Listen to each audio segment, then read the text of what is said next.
For our next panel on the future of advanced tech and national security, I'm excited to welcome to the stage Nand Mulchandani, Chief Technology Officer for the CIA, Gil Herrera, Director of Research at the NSA, Margaret Palmieri, the Department of Defense's Deputy Chief Digital Artificial Intelligence Officer, and David Van Weel, NATO's Assistant Secretary General for Innovation, Hybrid, and Cyber.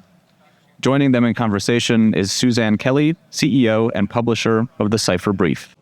So just by sheer, hi Linda, sheer means of welcome so far, who's enjoying the conference, learning new things, meeting new people, all the stuff that we've come together for. Fantastic. I am thrilled to be able to sit here with a very distinguished panel. Two of our guests are joining us on Zoom for this session, so I'd like to welcome them as well. The future of advanced tech and national security, our favorite topic at the Cypher Brief. I'd like to thank SCSP as well for the opportunity to be here to talk about how some of these really critical technologies, from AI to quantum to biotech, which you just heard about, to cyber, are impacting future security for the country. So I'd like to kind of start off by setting the stage with everyone, by coming to each of you to better understand the emerging and advanced technologies that you are focused on today, and how you're leaning on those or hoping that those are going to impact future national security. So since you're right here next to me, Nand, give us a sense of how you're thinking about emerging technologies, current technologies from the CIA's perspective, and the impact on national security. Sure, great. Thank you. Thanks for having me. It's great to be here at the Ash Carter Exchange. I was a student of Professor Carter's. I was a backbencher in the backbench, and then I think I was talking too much in class, so he pulled me up right to the front row, right under his nose, and I think helped me pass the class. But as far as tech goes, so the way we think about tech sort of at the agency, I break it up into three big parts. So let me kind of address each individually. We obviously use tech at scale at the enterprise level, as you would a normal global 24/7 operation that operates across the world everywhere. That includes obviously cloud, storage, networking, desktops, communication systems, but then data and apps on top of it, so the entire stack. The second one is operational tech, which is tech that we use for obviously field operations. Tends to be a lot more bespoke, tends to be very specific in nature, and in many cases, cutting edge in terms of experimental and other pieces there. So we distinguish enterprise tech from sort of operational tech in a very big way. Mm-hmm. And then the third one, which is basically CIA's core mission, which is intelligence, we have a new mandate, which is in tech as an intelligence target, is a brand new one for us, or not brand new, it's now years old, couple of years old. But this idea of understanding and tracking emerging tech worldwide for us to understand the competitive nature of where all this is going and the impact, obviously, and supporting policymakers. Yeah. So with that in mind, the CIA tech stack across these three areas is as broad and wide as you can possibly imagine. I spent 25 years of my life in Silicon Valley as a startup founder on the sell side of tech, which typically focuses on a particular vertical piece of tech, and you build products and scale them. At CIA, we're tracking anywhere from 6 to 8 to 12 to 15 different emerging tech areas across a large funnel, all the way from research to startups and venture capital to publicly scaled companies. And not only from a emerging tech perspective, tracking them, but also utilizing all of these areas, because we're an organization that between bespoke and enterprise tech, the joke is we call it anywhere from, as one of my colleagues, well, I put it as anywhere from shoe phones to internet scale software. Mm-hmm. Jennifer Eubank, who used to run DDI, called it lipstick to satellites. So anything and everything in between. So tech is there. So the last piece I'll make before handing it off to the colleagues here, it would seem trite to say that, things like AI and other things are obviously having a huge impact on us. And the top line thing I'd say is, in my career so far in tech, over these decades, there have been probably 2 or 3 big breakthrough transformational changes or times that we've had. And I would count this as a solid third or fourth that we're seeing. I think what tends to happen, so we're all in on AI all over the place, whether it be DO operations in the field, whether it be support, whether it be insights, whatever the case is we're applying pretty much anything and everything across the board. I think the way we're going to see this happen is there's the short arc of the sort of productivity changes that you get from pulling in this type of tech. But then there's a long arc, which I think is the transformational arc, which I think is coming and being developed across the board there. So right. I'll stop there, and then we can... I'm going to dig in on a lot more of that with you in just a couple of minutes. And Margie, give us a sense of how at the Department of Defense you are thinking about the new technologies. You're at a stage now where you're getting closer to integrating. We'll talk about that in a couple minutes too, but set the table for us a little bit now. Yeah, so CDAO, Chief Digital and AI Office, we're about 2 years old in a couple weeks here. Our mission is to accelerate the adoption of data analytics and AI in the Department of Defense. When we look at technology, there's so many opportunities out there across the board, and for DoD adoption. The one emerging technology that we are, perhaps a little geekily focused on in CDAO are actually test and evaluation tools for AI. We are committed in the department to fielding and developing AI responsibly, and that means we have to be able to make sure that the AI we develop, that it does what it's supposed to do, that it doesn't do what it's not supposed to do, and users know how to use it for what it was intended for, and not to use it for things it wasn't intended for, because AI still is a use case-based technology, even as it is, growing and growing across the board. So we spent a lot of times, time in DoD focusing on how to make that tangible, our commitment to responsibility.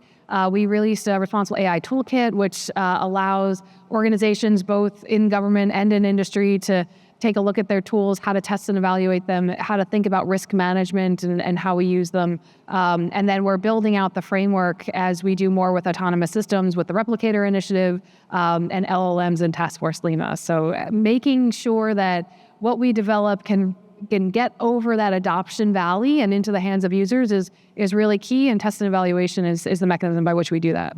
Kind of a critical mission. Yeah, and one that's going to take quite a bit of time. I want to follow up with you on a couple of notes as well. So turning to some of our virtual guests, Gil, you're with the NSA.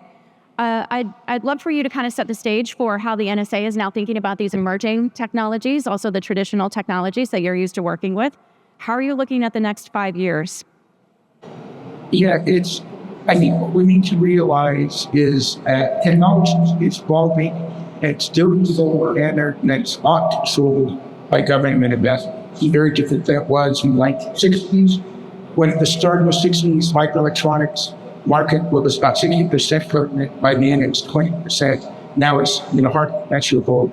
And so what we focus on is how the appropriate skill sets in key technical fields that allow us to better engage with the industry and the technologies, and also that allow us to create the partnerships that allow us to ensure that we have access to the world's best experts in particular technology. So obviously we're from AI, quantum, how we deal with microelectronics, they're 5 bands wide where we are now, and all these other good challenges. But what I think is important to know is that NSA we're committed to attracting and retain the kind of talent that is going to be necessary to exploit all these modern technologies, because it's going to be quite challenging. Yeah, thank you for that. David, I want to turn to you. It's such a pleasure to be able to have you here, even virtually, representing NATO. The last 2 years since the Russian invasion of Ukraine have very much impacted NATO in how it sees the world. It's brought together Europe in new ways and the NATO member countries. When it comes to intelligence, when it comes to technology in particular, how are you thinking about technology moving forward now in what I'm gonna call a new NATO? How are you thinking about the implementation and what that might mean over the next coming years, particularly given the conflict in Ukraine? Thanks, Suzanne. Thanks for having me. And apologies, I can't be there. So I'm actually in the US, but I'm a passport. So I've been given out to combine the two locations in what you have a big. I'm having a little trouble hearing. We're having just a little bit of trouble hearing. If there's any way that we could just maybe boost the audio a slight bit, that might help. Sorry about that, David. Please continue. Yeah, better about that. A little bit better. Yep. I'll just speak up. I come closer to the screen. That's great. Thank you. Well, thank you for having me, and apologies for not being there in person, and apologies for my nasal voice. I still have a bit of a cold at the end of the season. Yeah. So at Nature, you mentioned the big shift that we see in the past 2 years since the invasion in Ukraine. But innovation was already on our radar before that. And actually, this journey on emerging and disruptive technology started in 2019 with our EDT roadmap and the realization, as Gil already mentioned, that technology was not coming from government or the finance sector, but coming from the private sector and playing in a field that we didn't have very good eyes in general. Whilst realizing that technology was going to change wars as it always has done in the past. So our challenge was twofold. How do we get more up to speed on what technologies will be relevant and provide the security lens on them? And then practically, how are we going to make sure that we actually interact with those that are developing that technology and make them enthusiastic to work for us in a native context? And very shortly on the policy side, what we do on an annual basis as part of our implementation strategy on emerging and disruptive technologies is horizon scanning. So what technologies are 10, 15, 20 years out, but might become relevant to force for the field of security and defense? What technologies are a bit closer and we want to have a better understanding of? And then which technologies are the closest to the goal and that we need to tackle now?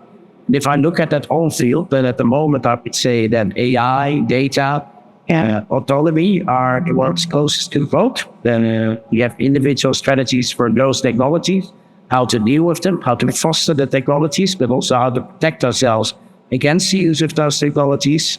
And then as you go further out, we have technologies like quantum sensing, computing, communication, and biotech, even enhancement. So we're trying to tackle those technologies and what their impact might be, and then way out to global materials, manufacturing, energy, and propulsion. So it's a wide scale, so static landscape as technology evolves, but that's how we try to get a policy handle on technology. And on the practical side, very short, this introductory round, we have 2 new instruments that actually allow us to interact with companies that are working in dual-use solutions in this space. One is Diana, Defense Innovation Accelerator, or Suzanne. I still find it one of the best acronyms at NATO that actually spells a word. And that organization, which is spread out across global lines, looks for companies that have solutions to challenges that we find. And one of those challenges, for example, is how can we have better underwater communication instruments? We select the best, and then we help them with brands to grow their products and interact with end users. And the other initiative is the Data Innovation Fund, which is a €1 billion venture capital fund, which takes equity in dual-use companies working in the field of defense on these emerging and disruptive technologies. Why? Because there's just not enough attention and money going into the dual-use sphere, especially on the European side. So as an introductory remark, those are the frameworks now which we are in. I've been very excited to read about it, and I think I first heard about it actually at a previous SCSP event, Diana, and that Diana has now been launched, and what you're trying to do there is very similar in a lot of ways to what the CIA did decades ago with the In-Q-Tel launch. Really different ways to engage the private sector, which I feel like are very critical. I just want to be sure we don't have Mark Mansell waiting somewhere virtually. If we don't, I'm going to keep moving. He's phenomenal with NGA. We'll probably have to re-engage with him later. Okay, so let's talk public-private sector, but I think all of us can agree that there is no future national security without robust engagement with the private sector. And the ability of the government, in a lot of ways, what that means for government is cultural change as well. Yeah. The two have been very separate for a very long time. We're no longer in a world where that can be allowed to continue. So can you talk a little bit, Nand, about how the CIA, which has traditionally always been in the secrets or in the shadows and likes it that way, is really coming out of the shadows, engaging with the private sector in new ways. Talk to us a little bit about how that's working and where you think it needs to go. Yeah, no, thank you. It's a topic that we are, and I'm spending a huge amount of time on. So the discussion in Washington tends to get a little because the gap in sort of understanding Silicon Valley versus Washington it's so wide that the discussion tends to stay at a very high level. So I want to take an opportunity here to dive deeper into kind of the dynamics and kind of what needs to change. So number one, sell-side technology dynamics and buy-side technology dynamics are very, very different. And even on the tech side, you've got multiple segments of technology companies trying to sell into the government. And then there's the interface layer that sort of mediates between the supply and the demand side, the buy side and the sell side, to sort of make this happen, this matching happen. The problem in my mind right now, for me, the seminal event was sort of the Project Maven thing of like Silicon Valley not wanting to work with Washington. That's gone. That's been long erased. Even when I was at the JAIC, at the DOD, we were dealing with that at the JAIC. You mean the culture has been gone? That culture, the idea of Silicon Valley leaning into government and national defense, that's done. Yeah. I mean, I think that debate's over. There's still people who still don't want to work that way, but for the vast majority of Silicon Valley, especially with Ukraine, Israel, these types of events, I think national defense and economic defense and technology are all now one thing. And I think everyone's leaning into it. So the problem really shifts to the buy side of the dynamics on the buy side.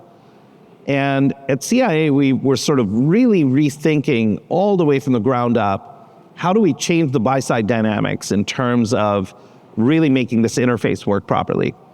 So the system, the way it works today is we have vendors throwing spaghetti over the wall trying to hit something on the other end. And we do an incredibly poor job of communicating our requirements and needs out. We're a spy agency. We don't like talking about these things much. But ultimately, it's technology and it's stuff that we're ultimately going to buy. So what we're doing is really trying to do a much better job on the requirements, projecting out our needs, and understanding where we have budget and things that are top of mind versus sort of a happy list of everything possible in the world, which could be infinitely long. And so we're knee-deep in sort of process re-engineering and thinking through our stuff. And the other thing that tends to happen is everyone jumps immediately to, let's go to Congress and ask for reform. We have incredible authorities to go buy stuff across every different thing. We have OTA authorities now, which is actually a new thing. And we think that within those constraints of what is there legally to go do, we can do a much, much, much better job. But the dynamics of dealing with a startup and pulling that technology in versus scaled infrastructure or application software, very different dynamics. And so we need to be ultimately what I call a smart buyer. We cannot actually delegate out responsibility for understanding our own needs and our own products and capabilities and buying those and being very careful and being a smart customer in this whole thing. And the last thing I'll point out is architecturally, when it comes to tech architecture, you have to have a ready tech architecture to be able to absorb these new things. So a good example is where we've gone declassified the fact that we're using LLMs at scale in certain parts of the organization, like open source is a great example. Now that's an example of a situation where the LLM market literally every week is changing. And so a dumb buyer would lock into a particular architectural or a vendor too early. And so you don't get the effects, the commoditization curve effects that are taking place in this market as we speak. And a smart buyer basically sits through and waits for the commoditization curve to hit a certain point, unless you have a mission or a business need to bend the cost curve, bend that commoditization curve by your own buying. And so these dynamics are something that we're spending a lot of time thinking through. In what areas are we going to invest to bend the commoditization curve, or areas where we should just absolutely ride the commoditization curve, let private industry fund all this great innovation, which creates leverage, by the way.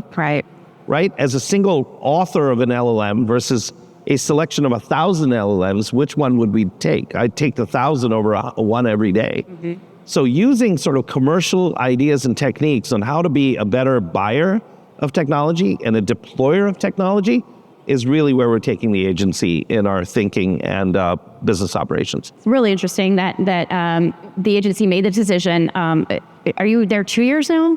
About 2 years. About 2 years now, yeah. To bring someone in with that Silicon Valley culture, the understanding of the differences in language, culture, everything else, to tackle this. So it's fascinating to hear how you're thinking through the process of making it easier to bring in a lot more of the tech companies and the research. How are you thinking about it at the Department of Defense?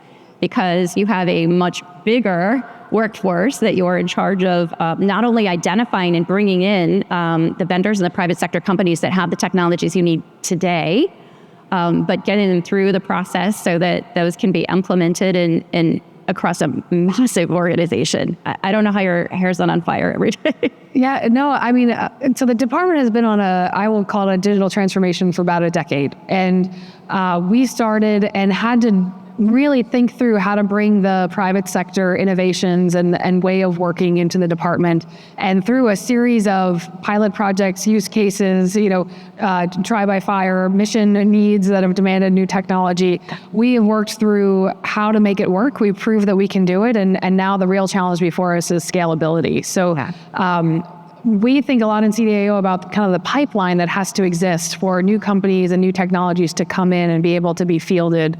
And there's kind of like 5 things. So one is access to contracts. That's the really key.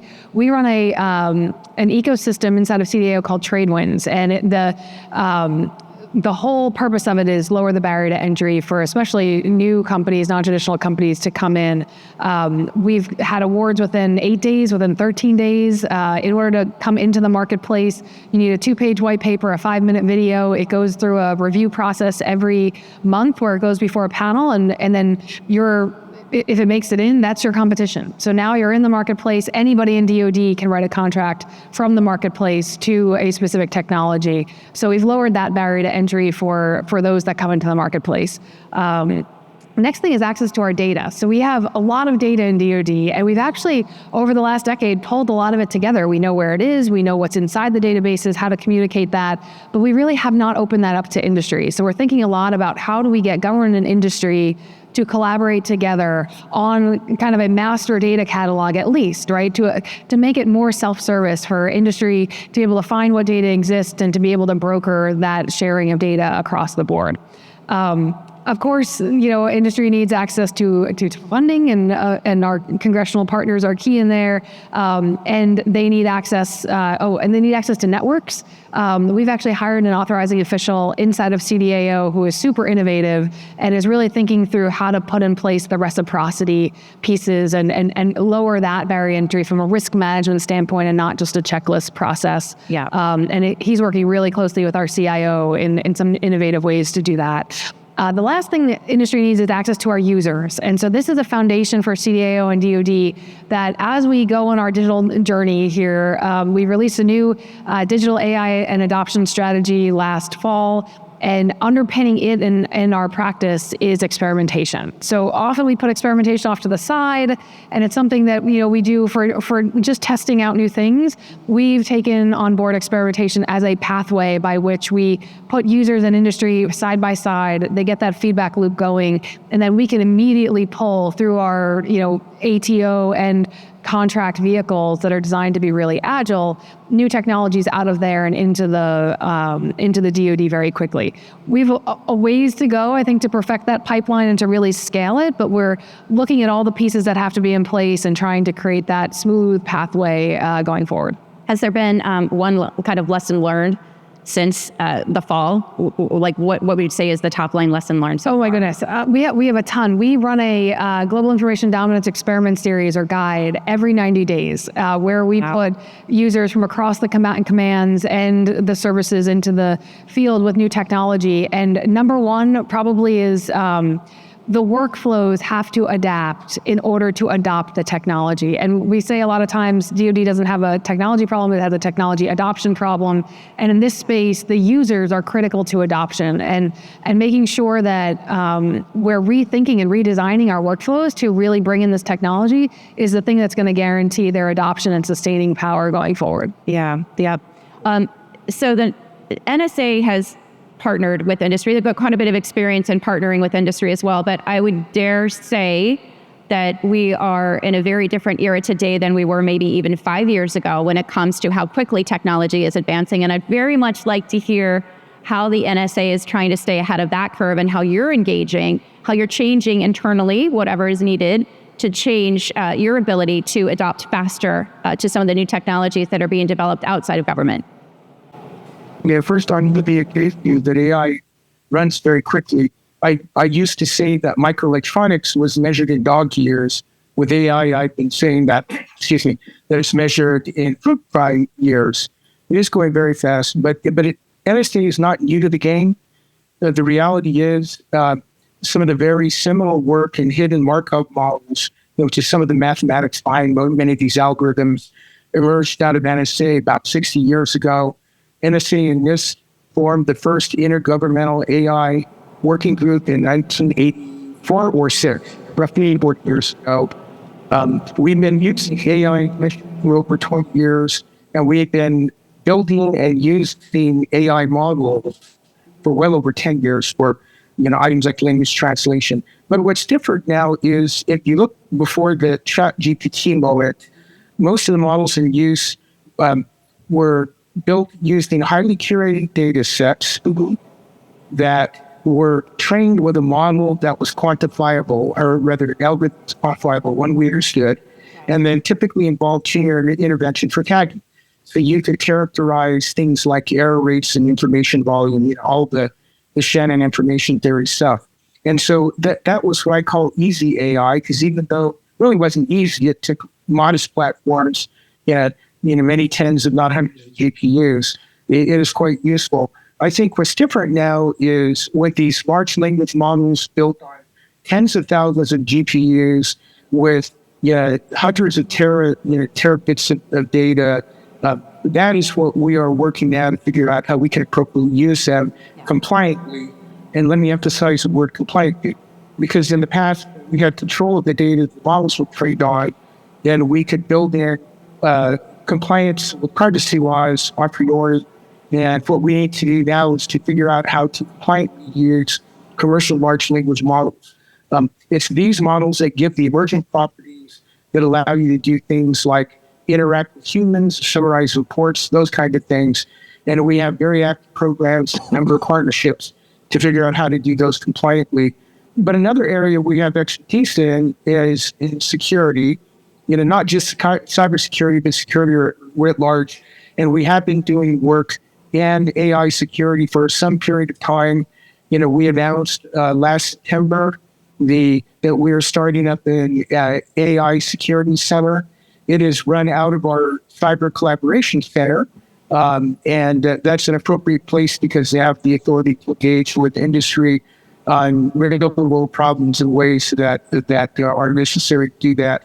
And we've already formed many key partnerships with all the big players, and a number of smaller companies are coming in for help.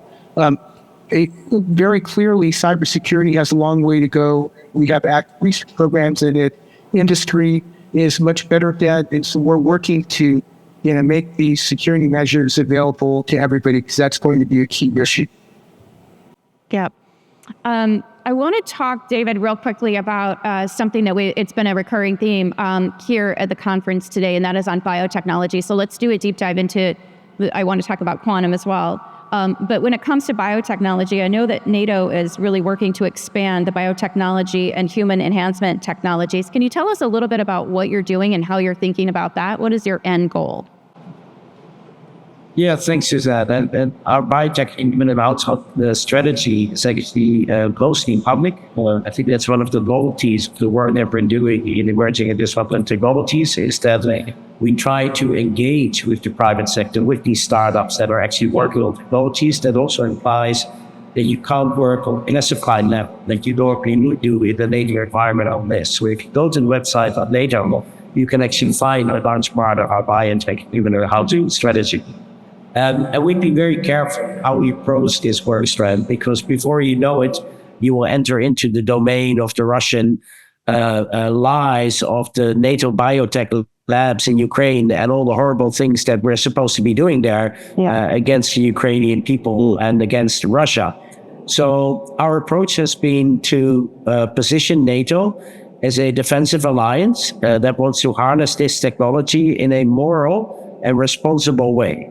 So at the core of our strategy are our principles of responsible use that we also have for technologies like AI, but then geared towards biotech and human enhancement. And for example, consent is one of the important principles there. So we will not use any biotech or any human enhancement tool without consent of the end user.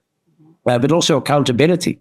So if we use these technologies, how do we make sure that who's accountable at the end of the day if the technology doesn't perform as we want it to perform?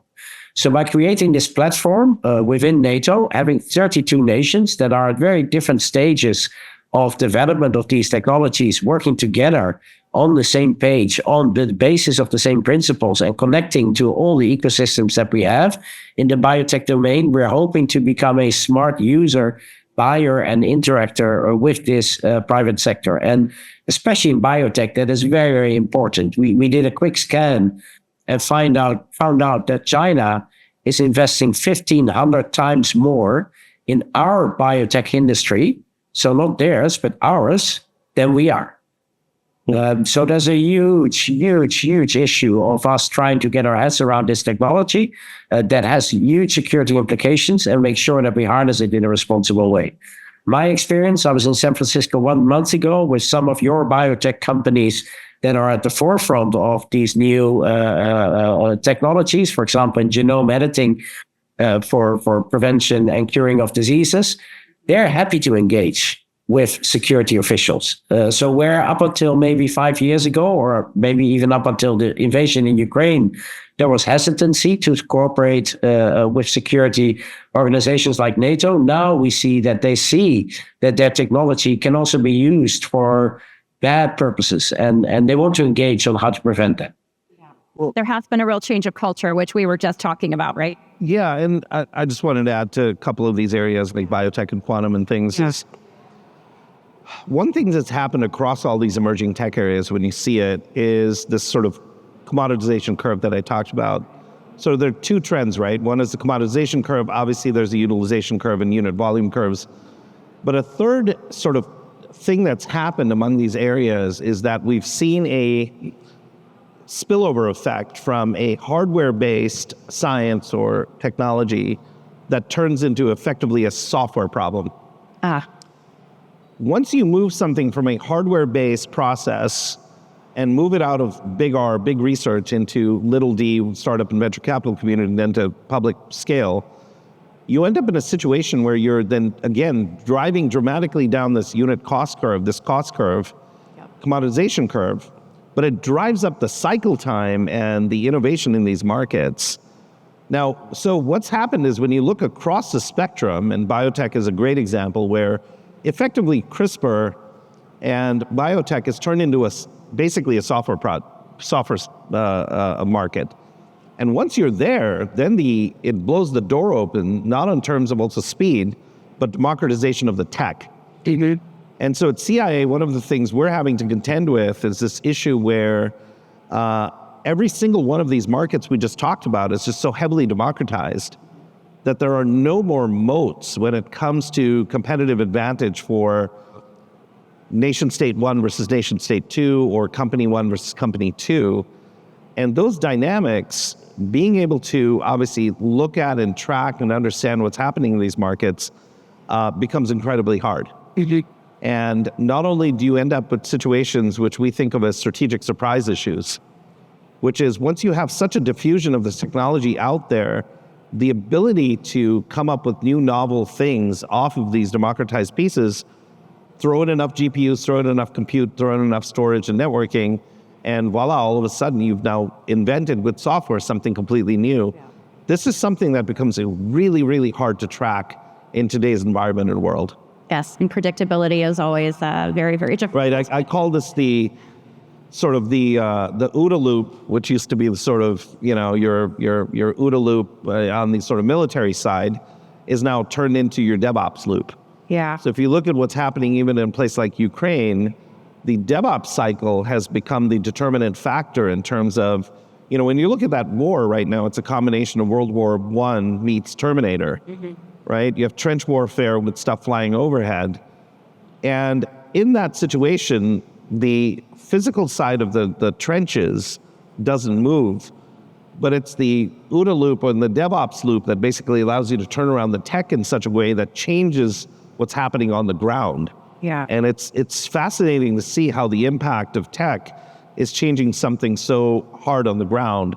All these impacts are sort of happening real time in front of us, which is fascinating. That's right, how quickly it's all happening. I'm just curious, do you all work together on the government side as well? Like, do you share best practices? Do you have the opportunity to collaborate as government colleagues as much as you'd like to? No, but nobody's on the spot here, but I'm just curious. Yeah, I think so. I mean, David and I have talked a few times. We do a lot of work with NATO inside of CDAO. We have an international partnerships division that looks at bringing out responsible AI. We haven't met directly, but the AI National Security Center at NSA is a great partner for us as we think about how to protect our capabilities going forward. And as a former alumni of CDAO of the Jake, we have good connections, and really the network that exists across the national security space, I think, is strong, and even more so being brought together by the White House and the executive order on AI. And these types of conferences. These types of conferences. Meetups, the partnership for, or not the partnership, but the political declaration on the responsible use of AI that we have more than 50 nations signed up for. I think it's a great opportunity. Yeah. Biggest concern for you right now from the DoD's perspective, let me just kind of real quick, obviously the big national security headlines coming out of like Ukraine, what Russia is trying to do in Ukraine, what's happening to Europe and how Europe is partnering as a result of that. DID has never shied away from the fact that China is the biggest sort of pacing national security threat. So in terms of emerging technologies and current technologies, what is most concerning to you from the DoD perspective right now?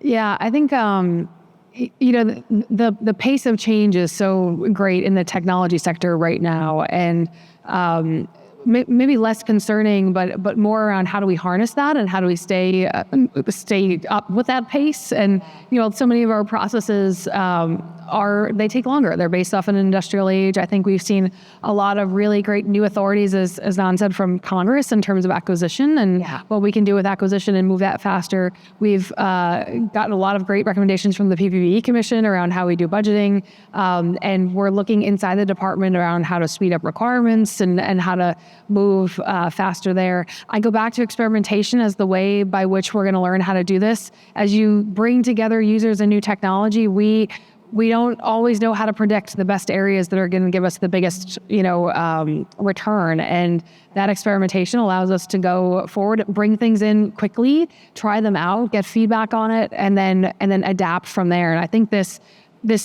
cycle that we used to have around perfecting requirements and then putting something out on the street and then waiting for industry to get it back and then building it over so many years and then delivering it to the user whose complete environment has changed in that amount of time.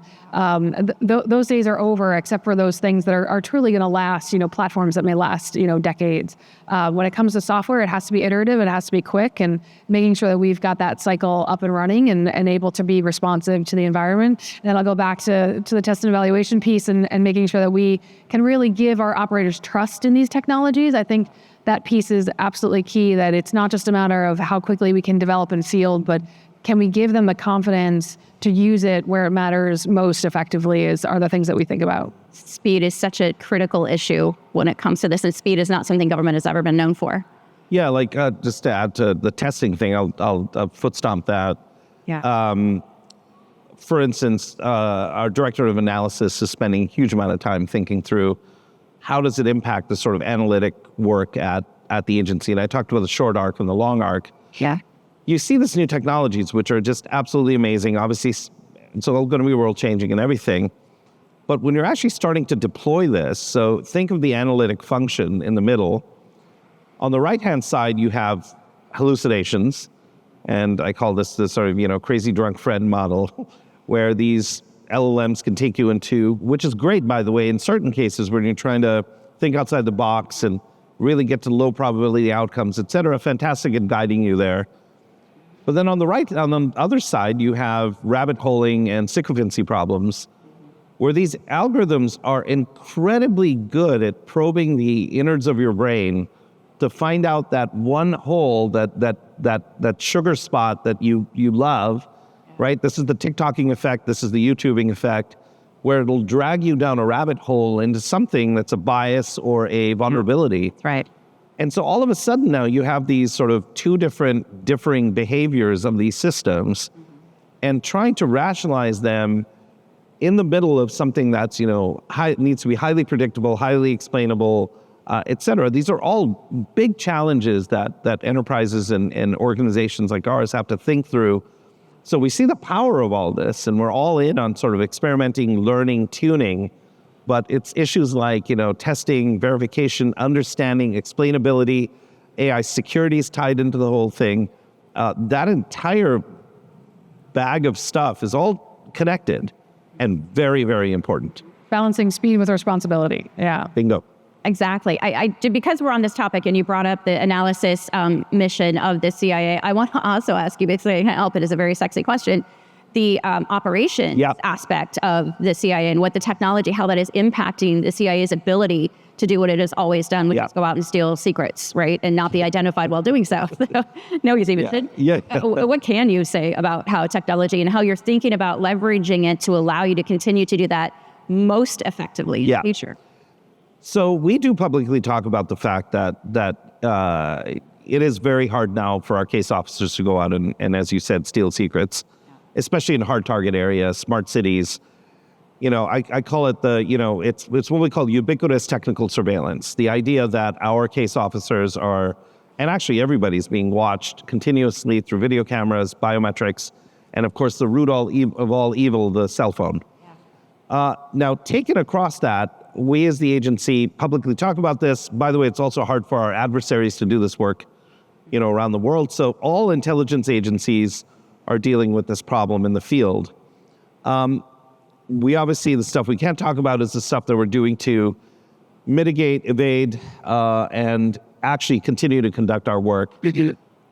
As an agency, I think we're very proud. We have decades of tradecraft to be able to do this. We're adapting this to, obviously, the new threats that are coming in that are very different from the ones that we saw 10, 15, 20 years ago. But as I said, there's always the short arc of how do we do sort of hand-to-hand combat with these technologies and overcome them. And then there's the long arc of what I call the business model pivot that every agency and organization needs to do in the face of technology. So Director Burns, when he joined, really the pivot to technology and great power competition were the two things that he immediately, actioned. So we created the China Mission Center, the Transnational Technology Mission Center, and then the CTO role as a means of addressing these new issues. In his view, and as a management team at the agency, we recognize that what I like to say is that any great company in today's world that you see, it could be in any vertical business, but at the heart of it, it is a technology company. Mm-hmm. And, when they say software is eating the world, technology is indeed eating the world. And we recognize the fact that we're still going to be a human intelligence organization. That is the role we play in the United States government, and we have to be out there in the field every single day collecting that human intelligence. But we need to be a tech-powered human intelligence agency is kind of the new tagline. I was going to say in Silicon Valley, right? Every company, if they're going to be successful, has to first see themselves as a technology company. That's exactly media organization. You are bingo. Exactly. And if you're not, you are today's lunch. Yeah, that's right. Okay, I want to just bring up a very uncomplicated topic of quantum in our last few minutes. And Gil, come to the NSA because I think it's really important that we touch on the issue of quantum. It feels like a non-quantum expert, like this is the technology that people are not going to understand how big of an impact it has on everything we do until it happens. And there's going to be that, fill in the blank moment. Talk to me a little bit about how the NSA is looking at quantum and thinking about it as a national security threat, and importantly, how you're positioning to deal with it. Yeah, I should first make a few comments about quantum computing itself, because it is very difficult to understand. It's also perhaps the most overhyped technology I dealt with in my over 40-year career. Yeah, there's huge potential in a few niche areas. But yeah, a quantum computer is not a general computer. You could program it like a general computer. Yeah, there are ways to do that, but it would be a lot less efficient for a classical computer in most applications. But there are a few applications that can be quite useful that are well known. The original application, which Feynman posited was to help with modeling the atom and doing molecular chemistry. And there are ways to do it now, something called density functional theory, but a quantum computer could be much more accurate if one was made of sufficient size and quality. There are potential applications of optimization problems, and there's been some work in that, not real compelling as of yet. But the biggest application that has been validated is something called Shor's algorithm. And that's why it piqued NSA's interest. In fact, Peter Shor tells a story about when he gave a lecture on his paper back in the mid-1990s, how a person came up to talk to him afterwards who he believed was somebody from NSA, and it was. And in something uncharacteristic, it took, for the government, it took less than a year for NSA to start funding quantum computing research. So we've been funding research now for almost 30 years. Most of the PhDs in quantum computing were sponsored by NSA. This year we're funding, north of 100 graduate students and postdocs. We have major BAAs. We've invested more than any other government agency in quantum computing research. Now, the Department of Energy get passed us recently because they have, since the National Quantum Initiative was passed, they've invested up. They spend a lot more than others have, but we've been in the game, and the reason why is we need to understand when a cryptanalytically relevant quantum computer might emerge, because that could wreck the economy, and that, quite frankly, is the most validated application. And so, shortly after we started doing quantum computing research, we also did research in quantum resistant cryptography. We partnered with NIST and with the academic community and others, and a number of algorithms have been approved by NIST. And I think that since the most validated application of a quantum computer is, wrecking the economy, right? Attacking public key cryptography, I encourage everybody to follow NSM-10, the executive order that is pushing industry to go to quantum resistant cryptography. But other than the cryptanalysis applications, the work in understanding materials and maybe pharmaceuticals, although the complexities of those are such that it would take a really big computer, much larger than one required to break RSA. And perhaps sort algorithms, there probably aren't a lot of other applications for the intelligence community. There are applications in quantum sensing. Many of those are being used today. Arguably, all of our atomic clocks are really quantum clocks.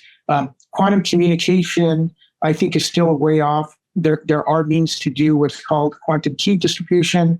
And if you go to NSA's external-facing website, they will tell you we won't get those systems for national security algorithms. Hopefully, someday in the future, they will improve. But at this point in time, we're a little bit negative of it. But the reality is, so even though nobody has a useful quantum computer today, we all need to be leery of a black swan event. Somebody may crack the code. I've been in the field for 18 years, and I've been woefully disappointed a number of times. But someday I won't, and then we all need to make sure that our current systems are adequately prepared for that potential that could come at any time. Those black swan events, I think, are what keep most of the people on this stage up at night, and many in the audience as well. I do want to kind of come back, David, to you on the NATO side. I'm very interested to know how robust the engagement is by all of the members of the NATO countries that you're representing in kind of bringing the best they have to the organization when it comes to how they're seeing the individual threats of these new emerging technologies versus the collective threat. It just talk me through a little bit of that. Question, Suzanne. And I think that's the power of NATO. It's not necessarily that it has its own military might. It's more like a gathering of nations, but it also gives you an opportunity to create platforms where you can exchange information, where you can learn from what's happening in different countries, and then harness that information and harness your whole ecosystems across 32 nations to tackle it. And I think that's what we're trying to do in the fields of all these technologies. If you look at quantum, for example, then there are certain countries that are ahead of others when it comes down to quantum research. So Denmark, my own country, the Netherlands, France to a certain extent, and the US, I would say are at the forefront of quantum technologies and their practical applications. So these countries are NATO members. They can bring their information to the table. They can contribute to harnessing the collective power of the alliance and making sure that we're all on the same page and moving forward with these technologies. I think that's much easier with these technologies that are emerging than with the technologies that have already emerged. So for me, I see it as a blessing that I'm here where these technologies are being born, because it gives us an opportunity to make sure that a smaller country, like, for example, Montenegro, gets to benefit from what AI has to offer in the field right from the get-go. That's not something that we've seen when it comes down to, for example, fighter jets or frigates. So there's an opportunity there to make sure that we're all moving forward at the same pace. And then we're at the same time also stimulating these different ecosystems in smaller countries to contribute to the greater good. In quantum, I will say one thing. One of the means we do that is by setting up a transatlantic quantum community where all the nations gather around the table. They all have 5 seats. And these seats will be filled by companies, academics, government personnel, all to bring together the collective knowledge on quantum and what the implications will be for the alliance. Yeah. I feel like it's almost common knowledge now, too, that the adversaries, in this case, particularly like China, for example, has a real advantage because they are not a democracy. So the relationship between the private sector, for what it is as a private sector, but the development of new technologies is much tighter. And it feels like, David, what you just mentioned, the ability to bring everyone together to share the best, to protect the smallest on the team is going to be the critical way forward. If we're just in sort of our last few minutes, if we were to walk away with some closing thoughts about how we should think about technology today and the importance of the relationships between government, private sector, allies, in the case of NATO, give us a few closing thoughts on that. So I have very, very specific thoughts on it. The model, so when you look at the entrepreneurial model and the model of technology that we've developed here in our country, there's a very specific set of conditions in math that makes the system work, okay? So there tends to be a thinking around survivorship bias, for instance, in reporting, right? So for every Facebook, what doesn't get talked about is there were 399 other companies that didn't make it, right? The funnel from emerging from research to small d to public companies, that pipeline, that funnel drops dramatically. And maybe here in Washington or maybe at that level, we don't understand the dynamics of what actually happens in the Valley, where this dramatic drop-off, this competition happens over a period of years to come up with the winners on the other side. Yeah.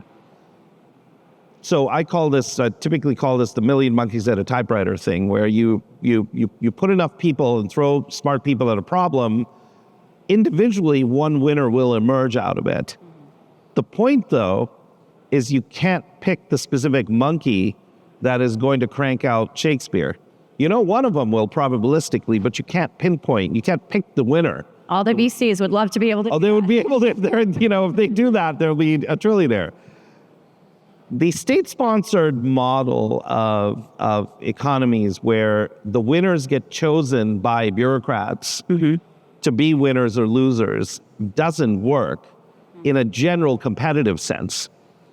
So what ends up happening if you're China or a place like that, which typically is a fast follower in technology. So for decades that I've been in this industry, you never are worried about the Chinese coming up with the breakthroughs. What you're worried about is them chasing your tail. Now, in the old days, back in the Valley, we would say, well, we'd never worry about them because they were always 10 years off. And they were always focused on low-margin commodity products that happened. The watershed event for me, always, that I keep talking about nowadays, is the sort of advent of the iPhone. And I don't know, those of you who bought version 1 of the iPhone, but the big breakthrough is when you looked on the back of the iPhone, what did it say? It used to say made in China. What did it say now? Designed in California. Our job has been in the Valley to take low-margin products and shove them out the door to places like China and manufacture and drive down the unit cost volumes and unit volumes and the cost volumes. What's happened now is that gap is closed. They steal stuff, they buy stuff, and we open source a lot of technology, and they learn that commoditization curve. And so the fast follower problem has closed, but they're still not ahead of us. So you can do this state-sponsored choosing stuff if you are actually a fast follower, because you have already predicted the monkey that's going to win, and you can fast follow, clone it, copy it at certain point in the technology curve.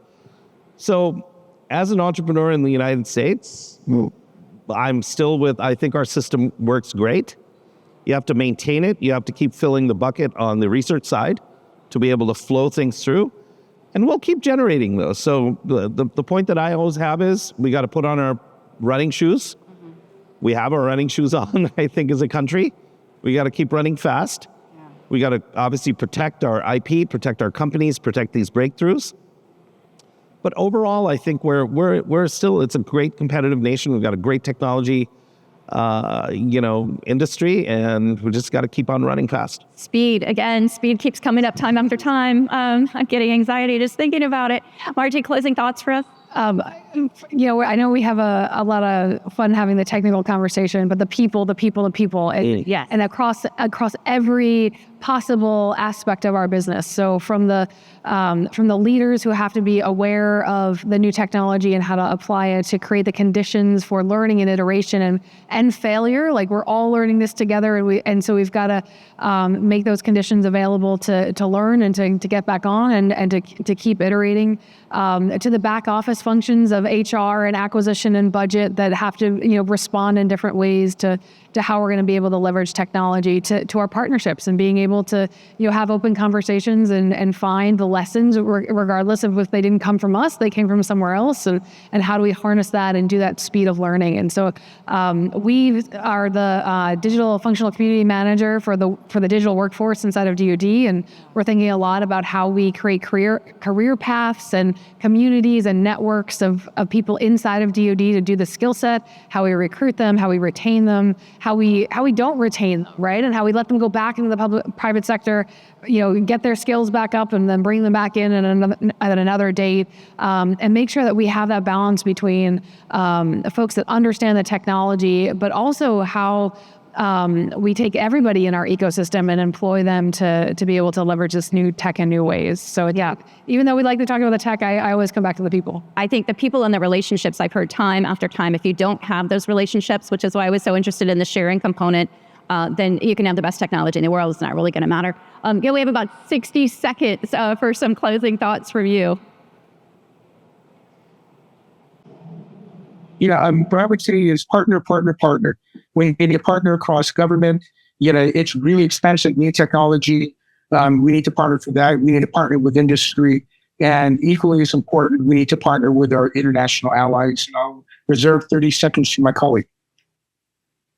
Excellent. All right, David, now you get 90 seconds. That's a great part of the Listen to the fullest. No, I'll be short as well. Let me get back to the monkeys example. I think what we're really good at in our open society is fostering 1 million monkeys that are working in freedom and creativity on a technology.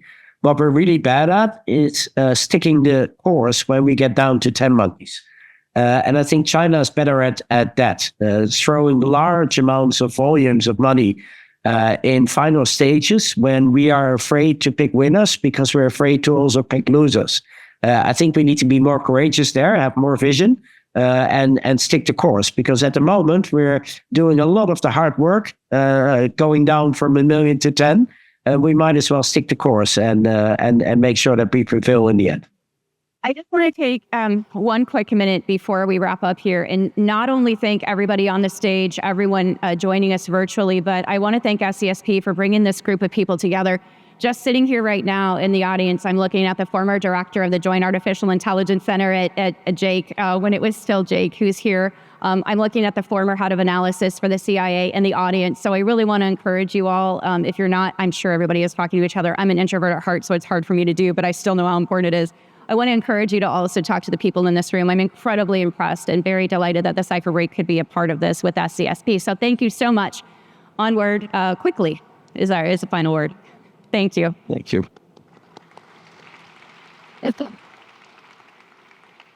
Thank you so much.